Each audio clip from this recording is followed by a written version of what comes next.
Hey guys, before we start off the video, remember in the comments down below, if you want to, comment down below, like, if you want to be a volunteer for the next machinima, or, in this case, documentary.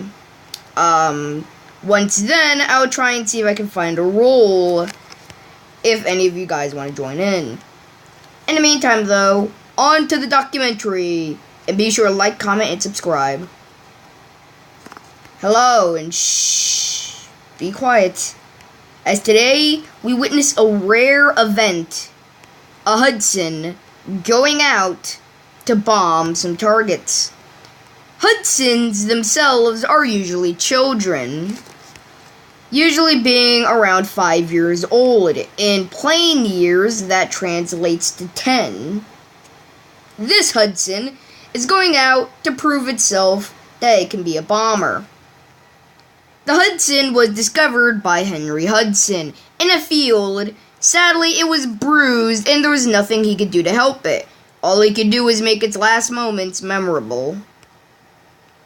However, after later discovering, the Boeing company found out that there were more of these things, and they nicknamed them Bs, standing for Beast, such as the B-25, B-26, and many more. However, every bomber starts out as a Hudson. Hudsons are small and can carry bombs.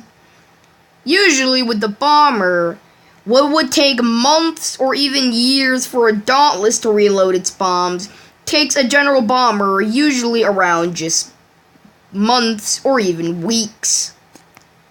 Because of this, bombers are usually sent out to do the heavy hitting and usually finish off any sort of Jap carriers or just some unfriendly neighbors. This Hudson in particular is going out to weaken a Jap fleet.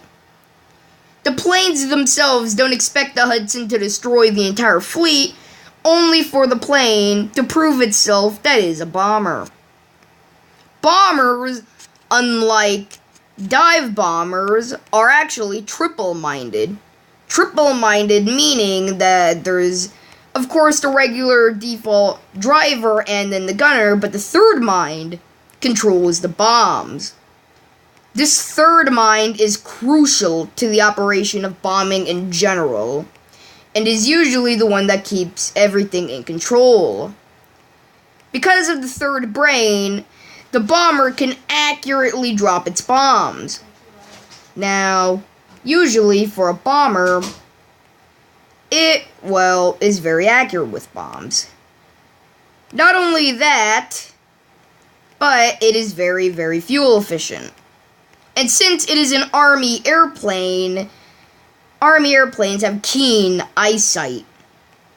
You see, the difference between an Army airplane and a Navy airplane, though we explained this in the F4F Wildlife video, military airplanes have keen eyesight and can spot out Jap carriers with only their eyes. However, they lack in memory and other senses. While naval planes lack in eyesight, they exceed in senses such as smell, pheromones, hearing, and memory.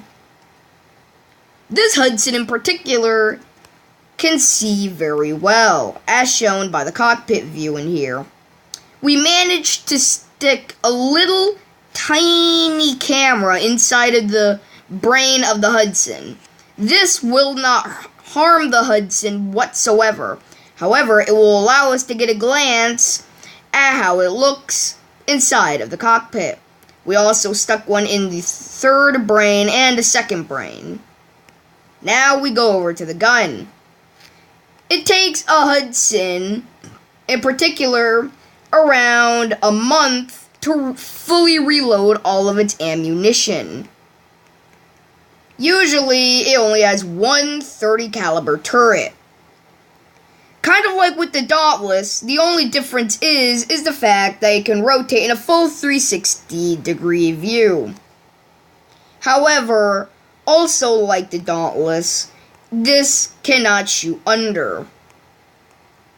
A Hudson is actually used quite well as a civilian transport among the people.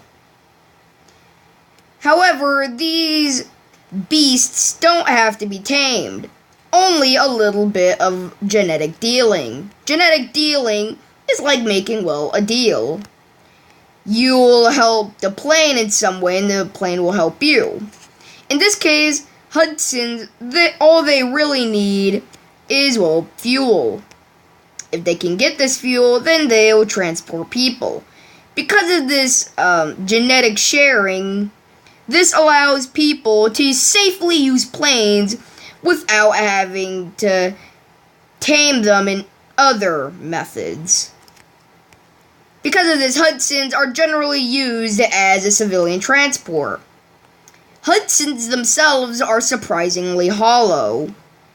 This hollowness can actually be later used as extra bomb bays. Again, as a Hudson, it is only a child, and is not a full-on B-25 or B-26. Because of this large empty space will later become a bomb rack. But for now, it is an empty space and can be used for civilian transport. For now, however, the Hudson must make its journey all the way to the Japanese fleet. Let's take a look at the third brain area.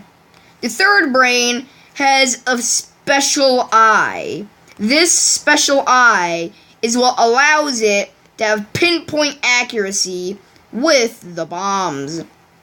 As we can see here, this has 8 100-pound bombs and is ready to drop them at any moment.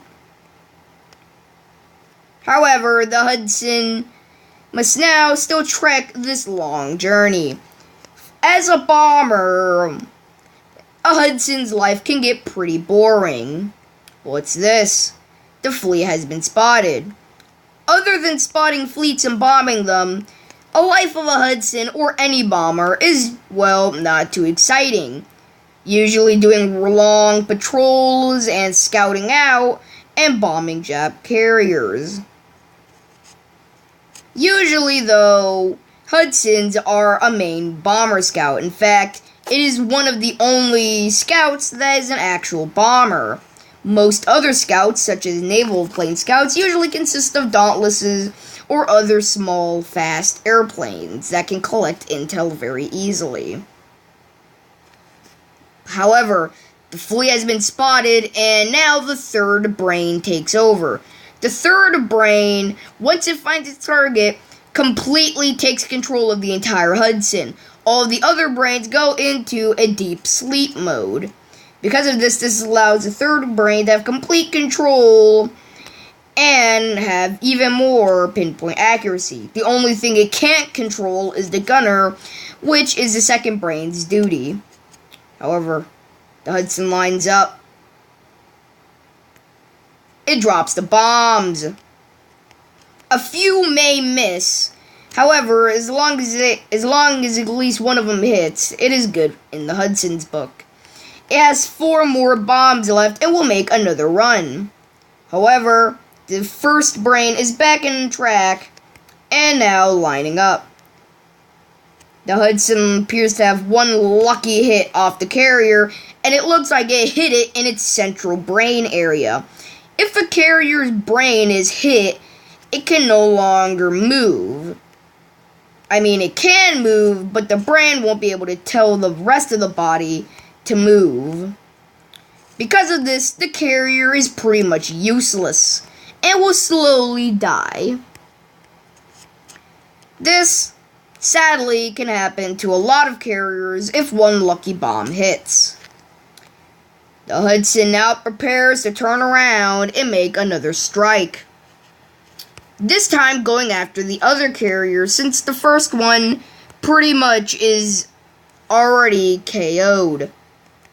It now switches over to the third brain, which takes complete control of the aircraft. It makes a hard rudder all the way to the second ship and prepares to bomb it. It actually attempts to line up with both the frigate and the carrier, so he could probably get a 2-in-1 hit. However, frigates are very small, so it'll be hard. He drops one bomb and drops the others, hoping that it hits. The Hudson then pulls out, increasing its altitude by a lot, so it gets above flak. Now let's see if it hits.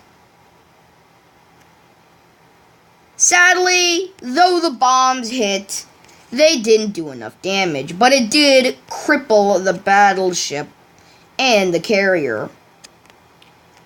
Though it didn't get the other carrier, the first carrier is pretty much dead, as without its brain it will slowly die. Now the Hudson returns back home. Knowing that it did its job, it will now stay back home and sleep for the coming weeks. And this, today, has been the documentary on the Hudson.